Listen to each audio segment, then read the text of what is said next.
ध्यायतो विषयान् पुंसः संगस्तेषुपजायते संगात संजायते कामः कामाद् क्रोधो भी जायते क्रोधाद् भवति सम्मोहः सम्मोहाद् स्मृति विभ्रमः स्मृतिभ्रंशाद् बुद्धिनाशो बुद्धिनाशात् प्रणश्यते। हेमलेट हेमलेट हेमलेट। हाँ, उसमें एक जो पात्र है, जो चरित्र है राजकुमार हेमलेट, उसके साथ घटना ये घटती है। तीन सुधारो प्रेम से खान पान पहिरान, इसका बहुत असर पड़ता है।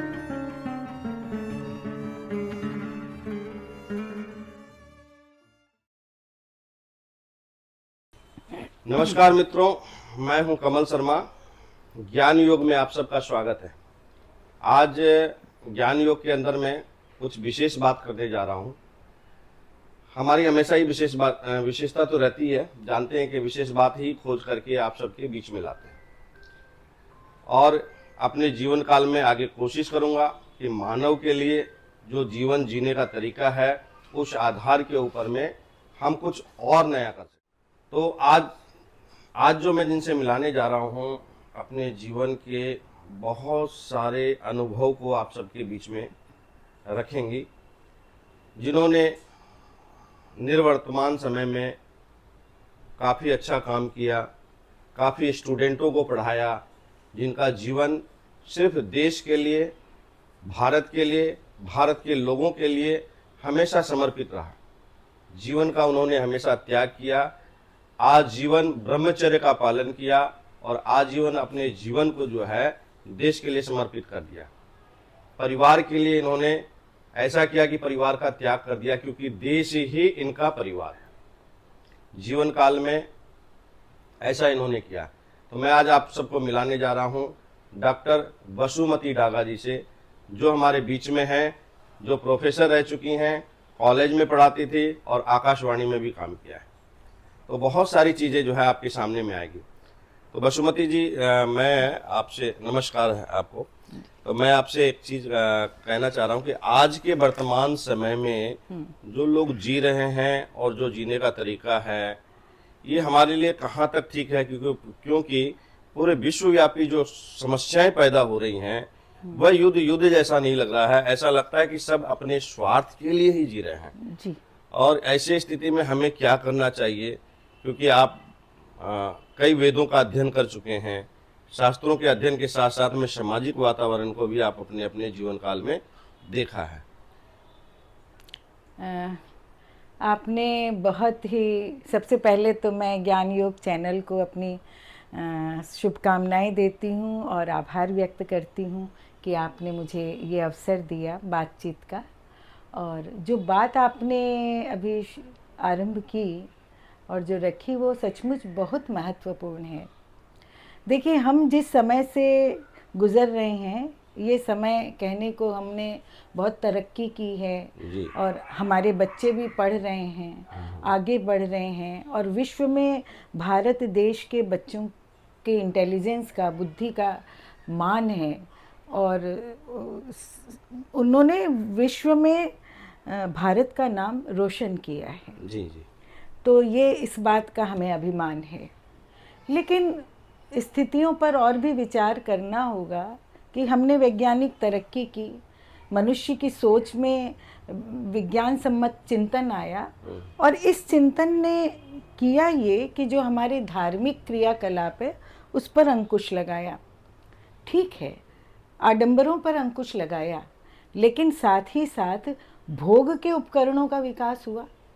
आप कितना भोग कर सकते हैं और कितने तरीके से कर सकते हैं, ये भी विज्ञान से मिला। तो ये कहाँ से आया? हमारी सोच से आया। दूसरी बात है कि यातायात इतना सहज हो गया कि अपने देश में ही नहीं, विश्व में हम एक देश कुछ घंटों में ही पहुंच सकते हैं। यानी पूरे विश्व को हमने गांव में तब्दील कर दिया, हम आसानी से पहुंच सकते हैं।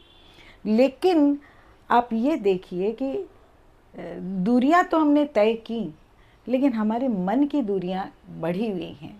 इस सच से हम इनकार नहीं कर सकते।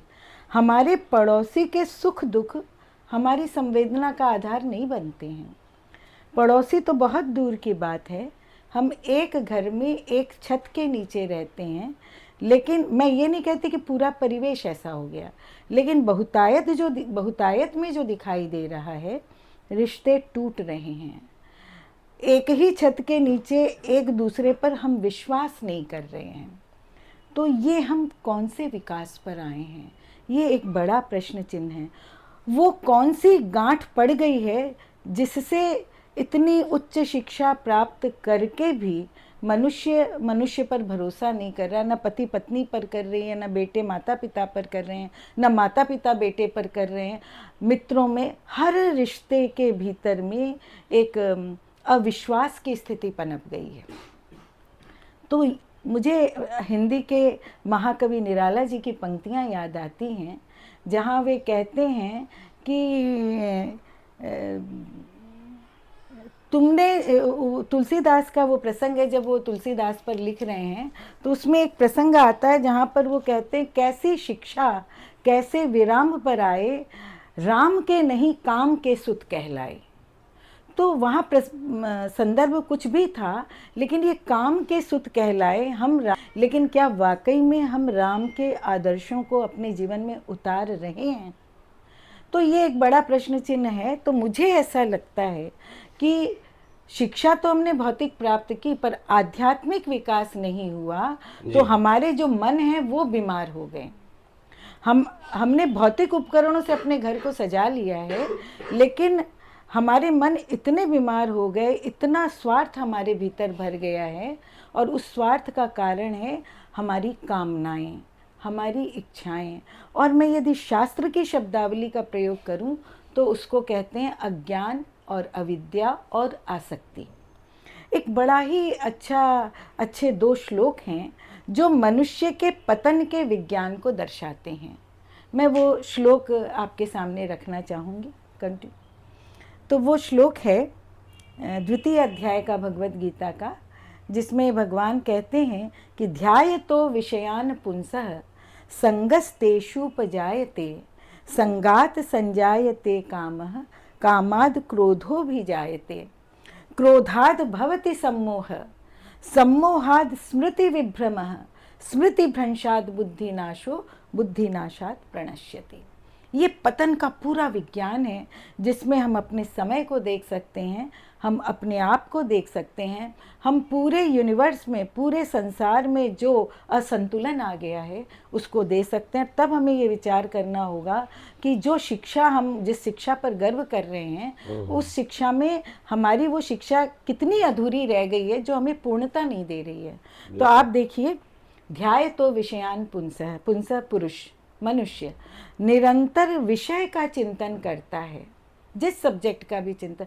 मुझे आपकी ये कोट पसंद आ गई, मुझे लगा कि अब कमल जी ने ये कोट पहनी, मैं ये कहाँ से लाऊं, ये मेरे माइंड में चला गया। तो ध्यायतो विषयान पुंसः, इसने किसको जन्म दिया? ध्यायतो विषयान पुंसः संगस्तेषुपजायते। हमारी आसक्ति हो गई कि ये कोट मुझे येन केन प्रकारेण कहीं से लेना है, ये मेरे पास भी होना चाहिए। अब उस आसक्ति ने क्या किया? पहले तो मैंने विषय का चिंतन किया, फिर मेरे मन में आसक्ति हुई। अब आसक्ति के बाद क्या हुआ? संगस्तेषुपजायते संगात संजायते कामः कामाद क्रोधो भी जायते। अब कामना हुई कि मैं ये कोट लूंगी, चाहे जैसे लूँ, बस मेरे ऊपर एक भूत सवार हो गया। अब मुझे यदि कोट मिल गया तो इसका परिणाम ये हुआ, दूसरा कहाँ से लूँ, तीसरा कहाँ से लूँ, ये लोभ। और यदि नहीं मिला तो लोभ नहीं आया तो क्रोध आ गया, क्यों नहीं मिला। अब वो क्रोध जो है मेरा नाना रूपों में व्यक्त होने लगा। और जब क्रोध का जन्म हुआ तो क्रोधाद भवति सम्मोह। जब मनुष्य में क्रोध आता है तो उसकी बुद्धि विपरीत सोचने लगती है, पलट जाती है। मोह का मतलब ही है कि बुद्धि सही दिशा में नहीं जाकर विपरीत दिशा में चली जाती है। और सम्मोहात स्मृति विभ्रम। और जब विवेक नष्ट हो जाता है, विपरीत बुद्धि हो जाती है, तो स्मृति शक्ति खत्म हो जाती है। हम निर्णय नहीं ले पाते हैं कि क्या सही है और क्या गलत है। और स्मृति नाशात बुद्धि नाशो। जब हमारे विवेक ज्ञान समाप्त हो जाता है तो बुद्धि का नाश हो जाता है, और बुद्धि नाशात प्रणश्यति, बुद्धि का नाश होने पर मनुष्य का पतन हो जाता है।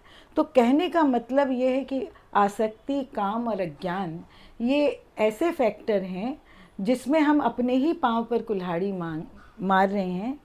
विधाता ने हमको इतनी अच्छी क्षमता दी है बुद्धि की, जो पूरे यूनिवर्स में, पूरे ब्रह्मांड में और किसी प्राणी के पास नहीं है, जो नहीं है, हमारे बिल्कुल, आपके बिल्कुल पास सही है। बात। हम अपनी इस बुद्धि से भगवान को प्राप्त कर सकते हैं, इतनी क्षमता है।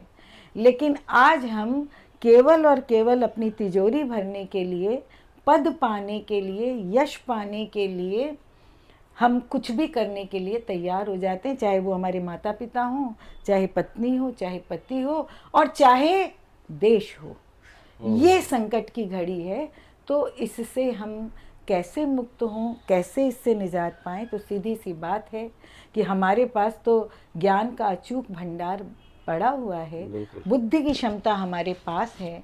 तो हम यदि उनका अनुशीलन करें, उनको समझें और उस बताए हुए पथ को फॉलो करने की कोशिश करें, तो हम तो हमारे मंजिल तक रास्ते एकदम बिल्कुल सही खुल हो जाएंगे। जाएंगे। क्योंकि बचपन में मैंने देखा था कि हमारे दादाजी या पिताजी बहुत ज्यादा धन की लालच नहीं करते थे। वो सिर्फ अपने काम से काम, सामाजिक काम, लोगों का काम करना, ये उनका उद्देश्य था। धन का लालच नहीं था और बड़े सुखी थे। आज के समय में जितने लोगों को देख रहा हूँ, जिनसे हमारी मित्र में मिला हुआ था, वो सब इतने व्यस्त हैं कि उनको बात करने का समय ही नहीं है।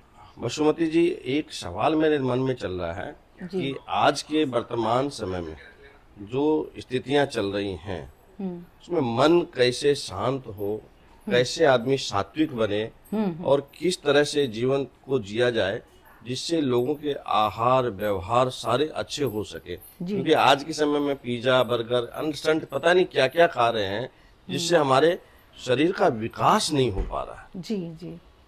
तो उसको कैसे हम लोग कर सकते हैं, इस पे अगर आप मैं समझता हूँ आपसे बढ़िया कोई बोलने वाला मिलेगा नहीं। ऐसी बात नहीं है, लेकिन मैं भरसक कोशिश करती हूँ जो बात आपने रखी है सामने में। और ये कहने को लगता है कि कोई खास बात नहीं है, लेकिन ये गंभीर समस्या है अभी की। और देखिए, हमारे आचार्यों ने, हमारे शास्त्रों में बताया है कि मन को और परिवेश को अच्छा बनाने के लिए सबसे ज़्यादा ज़रूरी है 3 बातें हैं। 3 सुधारो प्रेम। मेरे पिताजी ऋषभ चंद्र जी डागा ने लिखा है कहीं पर जी, आपने एक पुस्तक भी उनके ऊपर लिखी है। जी जी, तो संपादित की है। तो उसमें उन्होंने लिखा, 3 सुधारो प्रेम से, खान पान पहिरान। इसका बहुत असर पड़ता है, परिवेश पर भी पड़ता है और स्वयं हमारे अंदरूनी जीवन पर भी पड़ता है जी। तो मैं आज, देखिए, ये विषय अपने आप में बहुत बड़ा है, विस्तार से चर्चा हम लोग फिर करेंगे, लेकिन संक्षेप में मैं बात रखना चाहती हूँ कि हमें अपने आहार पर ध्यान देना चाहिए। अब आहार का मतलब केवल भोजन नहीं होता है। आहार वो भी है जो हम आँख से देखते हैं, जो हम कान से सुनते हैं, जो हम मुंह से खाते हैं, जो हम त्वचा से स्पर्श करते हैं, ये सब आहार के अंतर्गत आता है। इनको कैसे शुद्ध बनाएं, इस पर एक लंबी चर्चा कभी आप रखें तो भविष्य में रखिएगा। जी। आज मैं आहार को, जो मोटे तौर पर हम भोजन कहते हैं जी, हम उस पर एक चर्चा करना चाहते हैं। अक्सर क्या होता है कि जब भी हम लोग आहार शुद्धि की बात करते हैं तो लोग ये समझते हैं कि भाई ये धर्म के लोग हैं, धर्म के मानने वाले हैं, तो ये अपनी मान्यताएं और अपना विश्वास हम लोगों पर थोपते हैं। ऐसा ऐसा ही सोचते हैं। ऐसा ही सोचते हैं। और सारे विश्व में तो खाते हैं लोग, तो फिर हम लोगों के यहाँ ऐसा क्यों है? वो लोग देखिए कितना विकास कर रहे हैं, उनका तर्क ये भी होता है। जी। लेकिन इसके बहुत अच्छे उत्तर प्रमाण के साथ में हैं कि जब वो ऐसा कहते हैं कि सारे विश्व के लोग शाकाहार और नॉन शाकाहार, नॉन वेजिटेरियन और वेजिटेरियन जो भी है, तो वो उसकी दुहाई देते हैं कि उन देशों को देखिए वो कितनी तरक्की कर रहे हैं, तो ये कोई बात नहीं है आहार की। तो मैं एक उदाहरण रखना चाहती हूँ, यदि आपके पास समय है। हाँ। मुझे याद आ गया, अंग्रेजी में एक नाटक है शेक्सपियर, अंग्रेजी में एक राइटर है शेक्सपियर, और उनका नाटक है हेमलेट। हेमलेट। हाँ, उसमें एक जो पात्र है, जो चरित्र है राजकुमार हेमलेट, उसके साथ घटना ये घटती है कि उसके चाचा जो हैं उसके पिता का खून कर देते हैं, जो राजा होते हैं, और वो उसके पिता को मार करके गद्दी पर बैठ जाते हैं और हेमलेट की माँ से शादी कर लेते हैं। अब जो हेमलेट है वो इस परेशानी में पड़ जाता है कि मैं अपने पिता की हत्या का बदला लूं चाचा को मारकर, या अपनी माँ के सुहाग को बचाऊं, अपनी माँ के पति की रक्षा करूं। और वो इस अंतर्द्वंद में इतना उलझ जाता है कि उस नाटक में अंत में दिखाते हैं कि वो पागल हो जाता है। तो जो लोग ये दुहाई देते हैं कि खान पान तो सब जगह सब लोग करते हैं, उनकी कितनी तरक्की, तो मैं यहाँ ये प्रश्न करती हूँ कि ये स्थिति जब हमारे देश में होती है तो हमारे पास एक ऐसी अचूक औषधि है, वो है तत्व ज्ञान की, वो है ब्रह्म ज्ञान की, वो है अध्यात्म की, जहाँ से व्यक्ति पागल नहीं होता है बल्कि वो वहाँ से निकलकर और आगे बढ़ता है। और जिसका ज्वलंत उदाहरण हमारे पास भगवत गीता है, जिसमें अर्जुन नर्वस ब्रेकडाउन का शिकार हो जाता है। वो भगवान श्री कृष्ण से युद्ध के मैदान में कहता है कि मेरा शरीर कांप रहा है, मेरा गला सूख रहा है, मेरी त्वचा जल रही है, मैं तो गांडीव धनुष उठाने की शक्ति ही नहीं रखता हूँ, मैं युद्ध नहीं करूँगा। बिल्कुल। ये नर्वस ब्रेकडाउन की स्थिति है जिसको वेदव्यास जी ने विषाद योग नाम दिया है। अब अर्जुन उस विषाद से कैसे निकलता है गुरु की शरण में जाकर के, ये तो अद्भुत श्री कृष्ण है, कृष्ण जैसा गुरु था। और वहां से निकल करके अंतिम अध्याय में वो जाकर के बोलता है, नष्टो मोहा स्मृतिर्लब्धा, मेरा मोह नष्ट हो गया है और मैं निकल गया हूँ। और 18 अध्याय तक उसके कई प्रश्न चलते हैं, वो अपनी सारी ग्रंथियों का छेदन करता है और भगवान उसकी पूरी एकदम सही सही काउंसलिंग करते हैं और अंत में वो उस विषाद से निकल करके अपने ओजस्वी फॉर्म को पा लेता है। अभी आप चर्चा अपनी चल रही थी आहार को लेकर के, वो बातें रुक गई। आहार क्या करना चाहिए जिससे व्यवहार आदमी का ठीक हो सके, क्योंकि आहार ही जो है निश्चित करता है कि आदमी का व्यवहार कैसा हो। हिंसक रूप से अगर हम चीजों को करते हैं तो वो हिंसात्मक क्यों है, किस लिए है, तो मेरे को लगता है इस पे आपकी काफी शोध है जो लोगों को मिलना चाहिए, जानकारी भी मिलनी चाहिए, ताकि लोग इस बात को समझ सकें कि हमें क्या आहार और क्या व्यवहार करना चाहिए। बिल्कुल आप सही बात कह रहे हैं। जैसे कि मैंने अभी कहा आपसे कि अक्सर जब लोग बोलते हैं कि आहार को शुद्ध करना चाहिए, तो हमारे बच्चे या जो इस चीज़ को नहीं समझते वो ये कह देते हैं कि ये लोग धार्मिक मान्यता और विश्वास वाले हैं, ये अपनी मान्यता हम पर थोप देते हैं। लेकिन मैं ये कहना चाहती हूँ कि हमारे यहाँ जो आहार की के बारे में जो शास्त्रों में बताया गया है वो बहुत ही वैज्ञानिक है। जैसे देखिए, मैं एक उस प्रोसेस को आपके सामने रखना चाहती हूँ, आपके चैनल के माध्यम से लोग देखेंगे कि जो हम आहार करते हैं वो मल के रूप में परिणत होता है, हम लेते हैं और निकालते हैं। तो ये आहार जो लेते हैं उसके वो कितनी प्रक्रियाओं से गुजरता है। अच्छा। तो आहार है वो रस बनता है, रक्त बनता है, मांस बनता है, मेद बनता है, अस्थि बनता है, मज्जा बनता है जिसको बोन मैरो कहते हैं, वीर्य बनता है और ओज बनता है। कैसे? तो जो आहार हमने लिया वो रस रूप में परिणत हुआ। अब वो जो रस रूप में परिणत हुआ उसने प्रोसेस के द्वारा अपना मल निकाला, किस रूप में? कफ के रूप में, कफ के रूप में या आंव के रूप में ये मल निकला। अब ये किस में रूपांतरित हो गया? अपना मल निकाल के रक्त में रूपांतरित हो गया। अब रक्त में रूपांतरित होने के बाद रक्त का भी प्रोसेस हुआ, फिल्टर हुआ और वो पित्त के रूप में बन गया। अब पित्त जो है गोल्ड ब्लैडर में रहता है जिससे भोजन पचने का काम होता है, लेकिन जब वो अधिक हो जाता है तो हमको गले में जलन होती है, पेट में जलन होती है, हमारे तलवे जलने लगते हैं, डकार भी जलन वाली निकलती है, खाना पूरा पचता नहीं है, एसिड बनने लगता है। तो रक्त से जब पित्त के रूप में मल निकल गया, अब उसका जो फॉर्म बना, रूपांतरित हुआ रक्त मांस में। और जब मांस का मल क्या है, मांस का मल है जो कान से कभी कभी सूखा मल निकल जाता है, नाक से निकल जाता है, तो कान नाक का मल हुआ। अब कान नाक का मल निकलने के बाद जो मांस है वो मेद में, माने चर्बी में, फैट में परिणत हो गया। अब आप देखिए, मेद में पानी का तत्व बहुत होता है, जिनका पेट बढ़ा हुआ होता है वो जानते ही जी होंगे जी जी जी। कि पेट थुल थुल थुल थुल थुल थुल हाँ, करता हिलता है, रहता है। हिलता रहता है। तो जब उसका विकार निकल जाता है मेद का, किसके फॉर्म में, पसीने के रूप में, जिसको स्वेद कहते हैं और इंग्लिश में स्वेट कहते हैं। तो वो जब निकल जाता है तो मेद जो है रूपांतरित हो जाता है अस्थि यानी हड्डी के रूप में। अब हड्डी जो है उसका मल क्या है, दांत और नाखून, दांत और नाखून। तो दांत और नाखून के रूप में इसका विकार निकलता है और अस्थि अब रूपांतरित हो जाती है मज्जा के रूप में, यानी बोन मैरो के रूप में। और बोन मैरो का मल जो है वो केश है। इसलिए आप देखिए हमारे धार्मिक विधान में हम लोग सिर पर टोपी लगाते हैं या सिर पर आंचल रखते हैं, या आप देखेंगे बड़े बड़े होटल्स में जो बावर्ची हैं वो टोपी पहन करके रहते हैं, क्योंकि इसको ये मल है।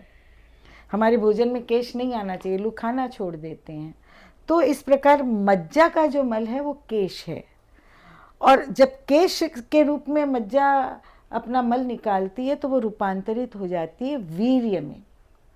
वीर्य क्या है, एकदम शुद्ध फॉर्म है और विजिबल है, दिखाई देता है, इसका कोई मल नहीं होता है। और ये वीर्य जो है और प्यूरिफाई होकर के ओज में परिणत हो जाता है, और ओज जो है विजिबल नहीं है पर वो अपने क्रियाकलाप से प्रकट हो जाता है, हमारे पराक्रम से प्रकट हो जाता है। इसलिए देखिए जो ओजस्वी लोग होते हैं, विवेकानंद को याद करिए, स्वामी विवेकानंद को, क्या ओज है उनके भीतर में। तो रंग के काले थे, हाँ, सांवले थे, बट उनका ओज बहुत था, उनकी ऑरा बहुत अच्छी थी और ऑरा से लोग प्रभावित होते थे, लोग प्रभावित। और आज आपको इस बात के अंदर में मैं थोड़ा सा रुक करके एक बात कहना चाहता हूँ। जरूर। कि जो आपने कहा कि बाल गिर जाता है, अगर चूल गिर जाता है खाने के अंदर में, उस खाने को लोग, पहले के लोग छोड़ देते थे और आज के लोग खा लेते हैं, निकाल के खा लेते हैं। निकाल के जो खाने वाले हैं वो निश्चित रूप से इस बात को जान लें कि बीमारी की तरफ जा रहे हैं, वो अपने बीमारी को निमंत्रण दे रहे हैं। तो निकाल के खाने वाले हमेशा बीमार होते हैं और जिन्होंने खाना छोड़ दिया वो स्वस्थ रहते हैं। बिल्कुल आपने कहा। तो ये जो वैज्ञानिक प्रक्रिया आहार की है, ये बिल्कुल आयुर्वेद की है। तो आपको यदि गरुड़ पुराण के अंदर में भी इसकी चर्चा की बिल्कुल होगी, बिल्कुल होगी, ये तो हमारे शास्त्रों की ही है। तो ये कहने का मेरा आशय ये है कि हम जब तक अपने आहार को शुद्ध नहीं करेंगे तब तक हमारा मन शुद्ध नहीं होगा, और तब तक हमारी बुद्धि निश्चयात्मिका नहीं होगी। जब हमारा ये हम ओज तक अपने आहार को ले जाएंगे तो हम संशय रहित हो जाएंगे, पराक्रम के साथ युक्त हो जाएंगे, और तब जो एटीट्यूड होगा या तब जो मुद्रा होगी ना, वो नीरज जी की पंक्तियां हैं कि कर्मवीर और ओजस्वी पुरुष क्या कहते हैं। जो ओजस्वी नहीं होते वो हमेशा आराम खोजते हैं, गैर जिम्मेदार होते हैं, और जो ओजस्वी होते हैं वो तो तूफानों से लड़ते हैं।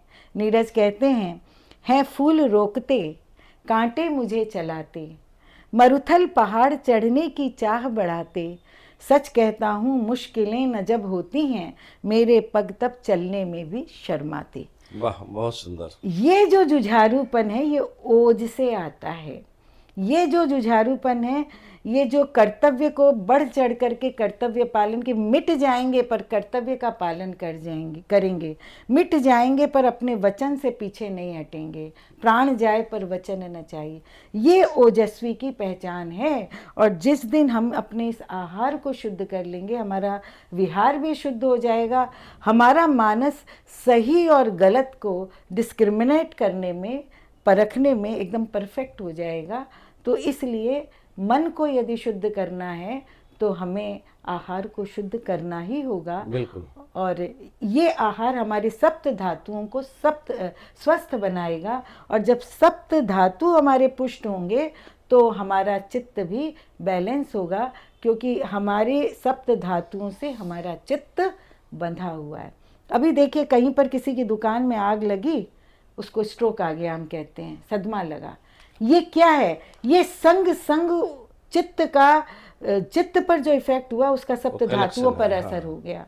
इसलिए यदि हमें अपने परिवार को संतुलित बनाना है, यदि हमें अपनी शिक्षा को परिपूर्णता देनी है, जिस बात के लिए भारतवर्ष की पहचान है, अहम ब्रह्मास्मि का जिसने नाद किया था, तो हम अपने आहार को शुद्ध करके और अच्छे विचारों से समन्वित हो करके, मैं अपनी भाषा में कहूँ तो सत्संग करके, अपने स्वरूप को पहचान करके ही हम एक स्वस्थ समाज और स्वस्थ देश बन करके पूरे राष्ट्र में जैसे हम समुन्नत रहे हैं वैसे ही रहेंगे।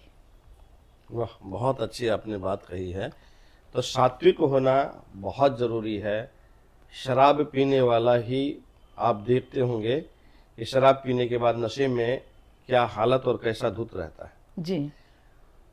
गलत भोजन करने वाले जो हैं गलत भाषाओं को यूज करते हैं, और साथ ही हमारे प्राचीन पद्धति में, प्राचीन समय में और आज से 40 वर्ष पहले भी लोग संध्या के बाद भोजन नहीं करते थे। बहुत इम्पोर्टेंट बात है। और संध्या के बाद भोजन क्यों नहीं करते थे? जैसे अगर आप बीमार होते हैं या बुखार होती है या खांसी होता है, तो आप ध्यान दिए होंगे कि रात्रि काल में आपकी खांसी बढ़नी शुरू हो जाती है। बिल्कुल। तो रात्रि के समय में जब प्रॉब्लम्स बढ़ सकती हैं, तो उस जीवाणु से युक्त जो हम भोजन करेंगे तो आपकी स्थिति क्या होगी? बीमारियों को हम निमंत्रण दे रहे हैं। तो रात्रि का भोजन इसलिए पहले शास्त्रों में बंद था, लोग भी नहीं खाते थे, और जैन पद्धति के अंदर में भी यही है। बिल्कुल। तो आदमी बीमार नहीं होते थे।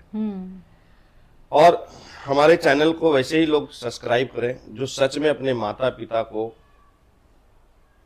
प्रेम करते हैं, उनका सम्मान करते हैं और उसी में ईश्वर को ढूंढते हैं। बहुत अच्छी बात। तो जो ऐसा है उनसे ही रिक्वेस्ट करूंगा कि वो हमारे चैनल को सब्सक्राइब करें। जो इसके विपरीत हैं, जिनके मन में उल्टा पुल्टा है, जो माता पिता का सम्मान नहीं करता है, तो उनको मैं पहले दूर से हाथ जोड़ता हूं, वो हमारे चैनल से और हम लोगों से भी दूर ही रहे। धन्यवाद, नमस्कार। और आगे और भी कुछ नई चीज़ों को ढूंढते रहेंगे और आपको इसके बारे में बताते रहेंगे, ताकि आप लोगों के जीवन के लिए और अच्छा से अच्छा हो सके। नमस्कार।